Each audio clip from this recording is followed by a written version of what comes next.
O Brasil odeia engenheiros e eu vou te provar. Bom, para início de conversa, eu me chamo Vinícius Rocha, sou engenheiro civil, atuo no Maranhão e em alguns outros estados do Nordeste.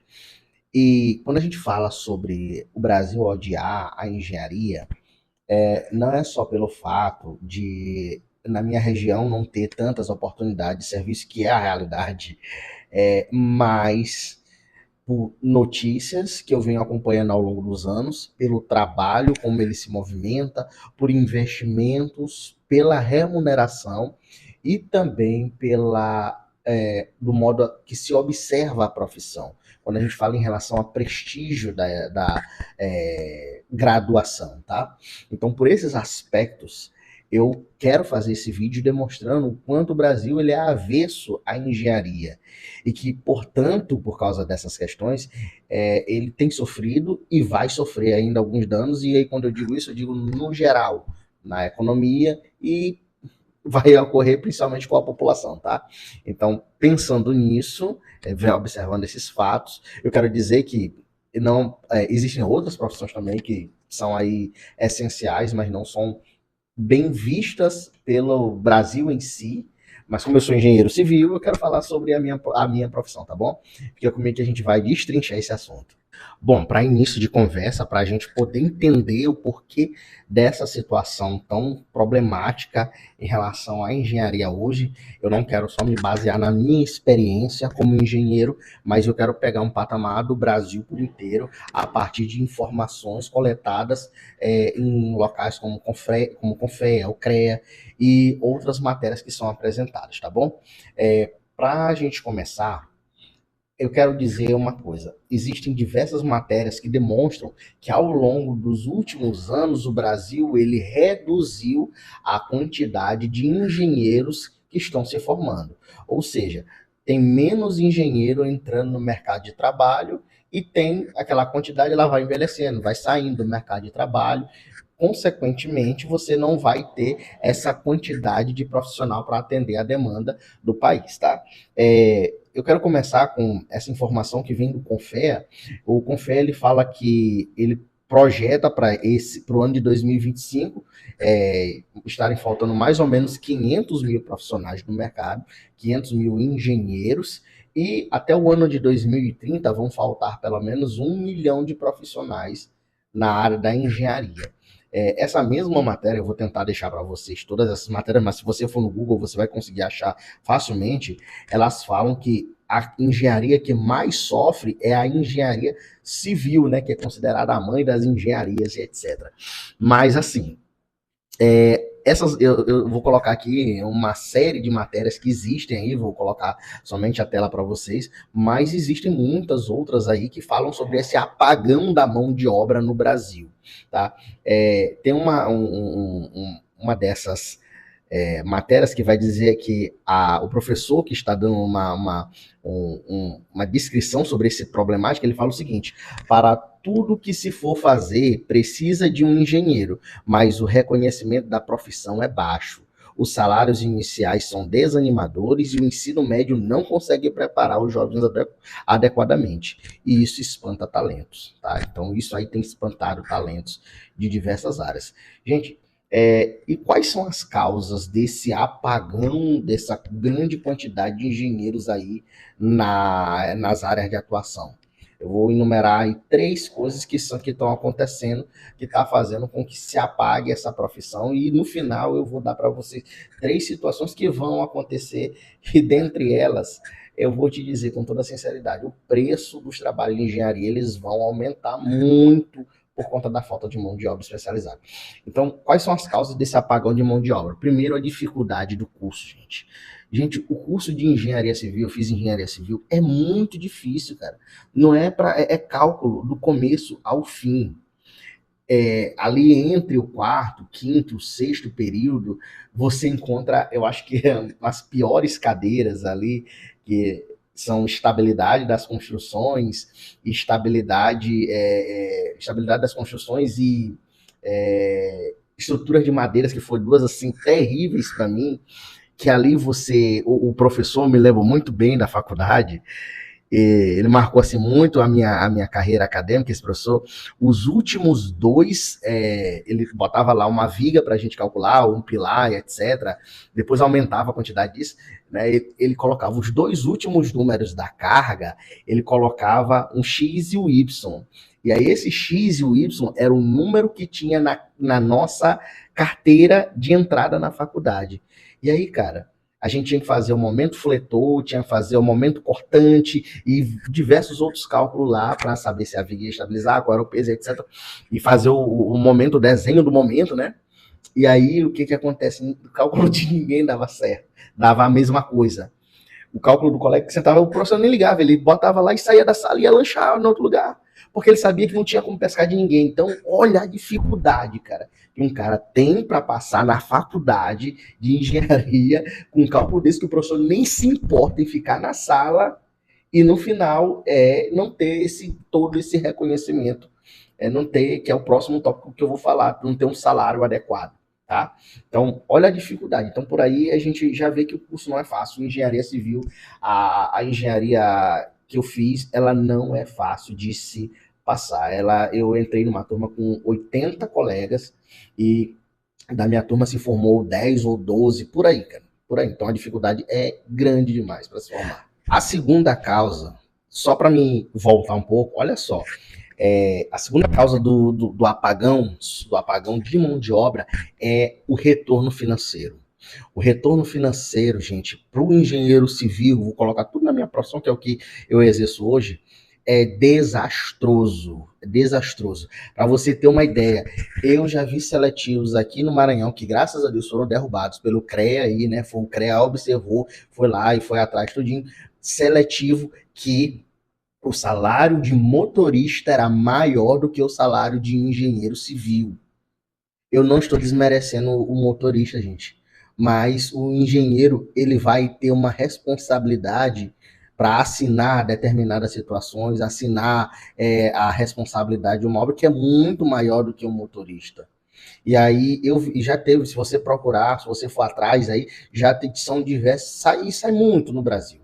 Isso acontece quase toda hora que tem denúncia aí no Confea e no CREA sobre salários de engenheiro abaixo do piso. Isso é uma realidade que acontece, entendeu? Então, o retorno financeiro para o profissional que passa 5 anos estudando, que tem uma responsabilidade enorme, porque quando o engenheiro ele erra um cálculo, ele pode afetar diversas pessoas.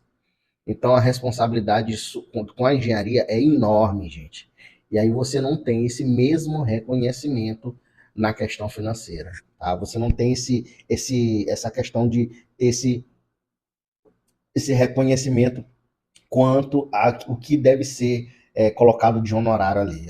Isso não acontece só no salário, quando a gente fala do CLT, não. Isso acontece em todo tipo de trabalho. Hoje eu tenho uma empresa, eu trabalho com a minha própria empresa, e são diversos os momentos em que eu pego e alguém diz, não, mas eu não acho que o teu trabalho vale isso, eu acho que vale tanto, porque eu acho. Né? Graças a Deus aí eu poli muito bem e hoje em dia sei como me posicionar melhor, né, e não me vender nos meus trabalhos, não vender por qualquer situação, né? Então, o retorno financeiro é muito importante.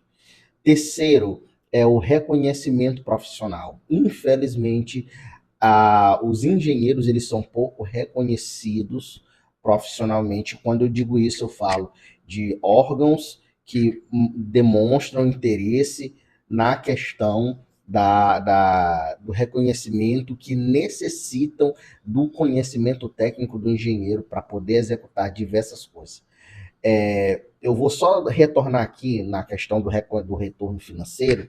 Eu trabalho hoje como perito judicial e na perícia judicial existe algo chamado AJG, que é a Assistência Judiciária Gratuita. Ela é regida pela resolução 232 do CNJ.